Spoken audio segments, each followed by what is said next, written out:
Hi guys, Dark Aperture here, back with a $700 game PC build. Now this build for the price is pretty much a monster. It'll max almost every game. Crisis free may have to turn settings down a bit, but who cares, it still looks brilliant at that point. Anyway, so let's get to the parts list. Since half of you probably think my voice is really annoying, just look at it and be done. Okay, you should pause. Moving on. First up, we have the AMD FX A350. Now, these is pretty much equal the i5 3570K in gaming. It also destroys the i5 3570K in rendering. And it can overclock better too. It's also worth knowing that the AMD CPUs typically have better stock heat sinks than Intel's. Considering our budget, I couldn't get an aftermarket cooler in there. Whatever. It's got 8 cores. So yeah, it's really good. It's only like $180. Didn't get the black edition as the motherboard we have here isn't overclockable. Just be a lot of money for nothing. But if there isn't a black edition, just go with that. Look, because that's how much of an idea I have going on in this world. I act like it's like I'm acting like I know something. Yeah, I don't know crap.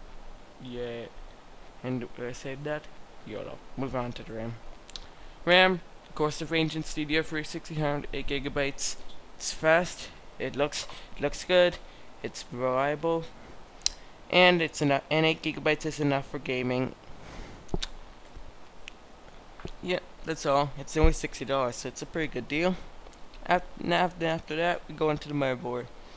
We're getting a 768G motherboard. It should run this just fine. It has a lot of ports. It's got dual BIOS from Gigabyte. That means if, let's say you like flash a bad BIOS, and that BIOS is like blows up, like there's a nuclear explosion in your BIOS and it fails, then the other BIOS comes in and your computer does work, which is good, I'd imagine. And it's only fit $60. Considering that, you get some good reliability. It's also dual channel, so yeah, it's pretty good. Now for the main part of this build, the graphics card. For this, we'll get an HIS Radeon HD 7870 gigs edition. It's it's the Ice Q edition, so it's an aftermarket cooler. It beats the GTX 660 at the same price. And before you call me a fanboy, I have a 660 myself, and I'm open to admit that. It's got 2 gigabytes of GDDR5, and random fact, it's more powerful than PS4, and costs twice the price. YOLO again. Okay, next hard drive. 5GB with some digital caviar blue. Enough for all our games and stuff. It's fast, reliable, and it's a really good drive in general. Only $60. Let's move on. Next up, the power supply. We've got the Corsair TX750 here. It's only $60, and it's very reliable, very stable, and it's enough for all the parts in this build. Definitely enough, because the 7870's minimum is 500 watts, and that'd probably be with something. They're probably testing it with something like an i3, and the E350 only consumes like 50 watts more than an i3, I'd say. So that mean be getting around 550 watts, which leaves you a good 50 watts of headroom, and you're not overclocking anyway. Whatever. Just some math that's probably horrendously off. $60 again, very good. Oh, one more thing. People told me there's some guy in the comments that says I should go with an antique power supply, so I looked it up. A 430 watt antique power supply costs $5 more in the Corsair, and it's also not only 80 plus and not 80 plus bronze. So yeah, I'm gonna stick with the Corsair. Sorry, dude. And now for the optical drive. Any $20 DVD burner works. I'm just showing this one because I can. Whatever. Next up for the case, might be a little hard to find. You might have to go with something more expensive, like a Corsair carbide 200R, but we're going with the NZXT Tempest 210. It's got from reviews I've read, it's got a very solid build.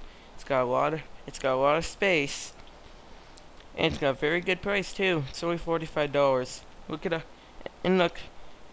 image I found also had some what it looked like with parts inside. From here, it looks like a 580 or so, maybe 560. The 7870 shouldn't be that much larger than the 560. So yeah, it should work. And anyways, I was too lazy to finish this. So I'm going to type description.